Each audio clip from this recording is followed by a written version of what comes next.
दिख गया तो पहले तो भग गया, अब उसे कह के मारूंगा। 4 लड़के आते हैं और बोलते हैं कि ताला मारकर घर छोड़कर चले जाओ, नहीं तो गोली मार देंगे। जी हाँ, अब आप ये सोच रहे होंगे कि मैं ये क्या बोल रही हूँ। आपको बता दूं, ये एक धमकी एक परिवार को दी जाती है और किसके द्वारा दी जाती है वो भी मैं आपको बताती हूँ। जी हाँ, ये धमकी दी जाती है देहरादून के मशहूर गोली कांड में आरोपी भारद्वाज द्वारा। वही भारद्वाज जो एक ही साथ 3 लोगों को गोली मार देता है और मौके पर ही एक व्यक्ति की मौत भी हो जाती है और जिसके लिए आज पूरा देहरादून काफी आक्रोश में है। चलिए आइए अब मैं आपको पूरा मामला बताती हूँ हुआ क्या है। ये जो महिला फुटेज में देख पा रहे होंगे, इन्होंने एक एप्लीकेशन दी थी थाने में। आप भी देखिए इस एप्लीकेशन में क्या कुछ लिखा है। चलिए अब मैं आपको ये एप्लीकेशन में जो लिखा है वो भी बता। ये लिखा है, सेवा में श्रीमान थाना प्रभारी महोदया, थाना रायपुर देहरादून। महोदया, निवेदन इस प्रकार है, आज 9 बजे मेरे घर देवेंद्र भारद्वाज उर्फ मोनू भारद्वाज 4 लड़कों के साथ आता है, मुझे और मेरी बेटी को मारने की धमकी देता है और ये भी बोलता है कि ताला मारकर घर छोड़कर चले जाओ, नहीं तो गोली मार दूंगा। और ये चारों गन लेकर आ रखे थे।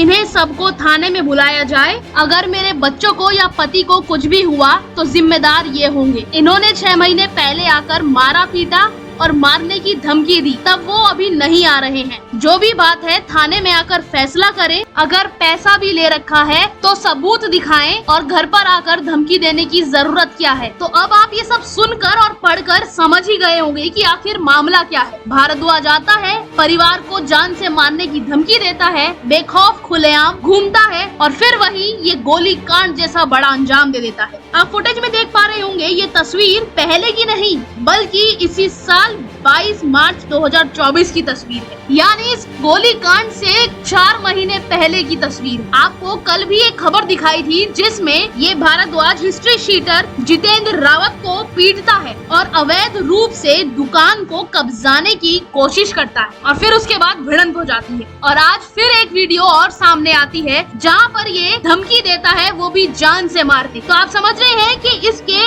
आपराधिक बुलंद हौसले इतने बड़े हैं कि ये किसी से भी डरता नहीं। और उत्तराखंड पुलिस को मित्र पुलिस कहा जाता है, लेकिन पुलिस को एप्लीकेशन देने के बाद भी कोई भी एक्शन नहीं लिया जाता है और फिर इतने बड़े गोलीकांड को अंजाम दे दिया जाता है। जिसके बाद न्याय मांग रही जनता सड़क पर आंदोलन करती है तो वहीं पुलिस उनको गिरफ्तार भी कर लेती है। तो आप देख रहे हैं कि उत्तराखंड में किस तरीके से अपराधियों को बढ़ावा मिलता है और अपराधियों को सजा नहीं बल्कि जो न्याय की मांग कर रहा है उसको सजा दी जाती है और गिरफ्तारी कर दी जाती है।